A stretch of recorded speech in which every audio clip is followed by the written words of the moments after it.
कबीर दास जी कहते हैं कि हिंदुओं को राम प्यारा है और मुसलमानों को रहमान। इसी बात पर वे आपस में झगड़ते रहते हैं, लेकिन सच्चाई को नहीं जान पाते। कबीर दास जी कहते हैं कि जो कल करना है उसे आज करो और जो आज करना है उसे अभी करो।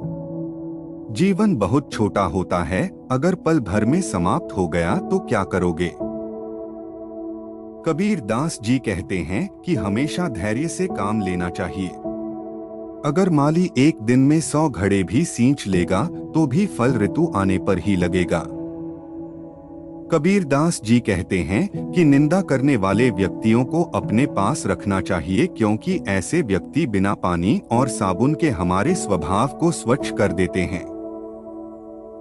कबीर दास जी कहते हैं कि मांगना मरने के समान है, इसलिए कभी भी किसी से कुछ मत मांगो। कबीर दास जी कहते हैं कि हे परमात्मा, तुम मुझे केवल इतना दो कि जिसमें मेरा गुजारा चल जाए, मैं भी भूखा न रहूं और अतिथि भी भूखे वापस न जाए। कबीर दास जी कहते हैं कि सुख में भगवान को कोई याद नहीं करता, लेकिन दुख में सभी भगवान से प्रार्थना करते हैं। अगर सुख में भगवान को याद किया जाए तो दुख क्यों होगा। कबीर दास जी कहते हैं कि कभी भी पैर में आपने वाले तिनके की भी निंदा नहीं करनी चाहिए, क्योंकि अगर वही तिनका आंख में चला जाए तो बहुत पीड़ा होगी। कबीर दास जी कहते हैं कि साधु हमेशा करुणा और प्रेम का भूखा होता और कभी भी धन का भूखा नहीं होता, और जो धन का भूखा होता है वह साधु नहीं हो सकता। कबीर दास जी कहते हैं कि कुछ लोग वर्षों तक हाथ में माला लेकर फेरते हैं, लेकिन उनका मन नहीं बदलता, अर्थात उनका मन अटी और प्रेम की ओर नहीं जाता। ऐसे व्यक्तियों को माला छोड़कर अपने मन को बदलना चाहिए और सच्चाई के रास्ते पर चलना चाहिए।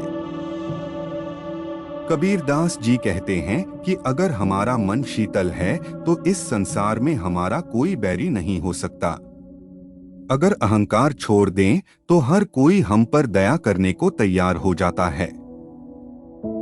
कबीर दास जी कहते हैं कि हम जैसा भोजन करते हैं वैसा ही हमारा मन हो जाता है, और हम जैसा पानी पीते हैं वैसी ही हमारी वाणी हो जाती है।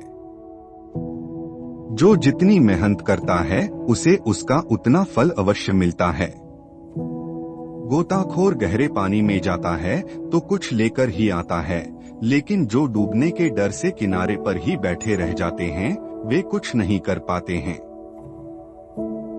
कबीर दास जी कहते हैं कि सिर्फ बड़े होने से कुछ नहीं होता। उदाहरण के लिए खजूर का पेड़ जो इतना बड़ा होता है पर न तो किसी यात्री को धूप के समय छाया दे सकता है, न ही उसके फल कोई आसानी से तोड़ के अपनी भूख मिटा सकता है। कबीर दास जी कहते हैं कि सबके बारे में भला सोचो, न किसी से ज्यादा दोस्ती रखो और न ही किसी से दुश्मनी रखो। कबीर दास जी कहते हैं कि भिन्न प्रकृति के लोग एक साथ नहीं रह सकते। जैसे केले और बेर का पेड़ साथ साथ नहीं लगा सकते, क्योंकि हवा से बेर का पेड़ हिलेगा और उसके कांटों से केले के पत्ते कट जाएंगे। कबीर दास जी कहते हैं कि मिट्टी कुम्हार से कहती है कि आज तो तू मुझे पैरों के नीचे रौंद रहा है, पर एक दिन ऐसा आएगा जब तू मेरे नीचे होगा और मैं तेरे ऊपर होऊंगी। अर्थात मृत्यु के बाद सब मिट्टी के नीचे ही होते हैं। कबीर दास जी कहते हैं कि गुरु का स्थान ईश्वर से भी ऊपर है। अगर दोनों एक साथ खड़े हो तो किसे पहले प्रणाम करना चाहिए, किंतु गुरु की शिक्षा के कारण ही भगवान के दर्शन हुए हैं।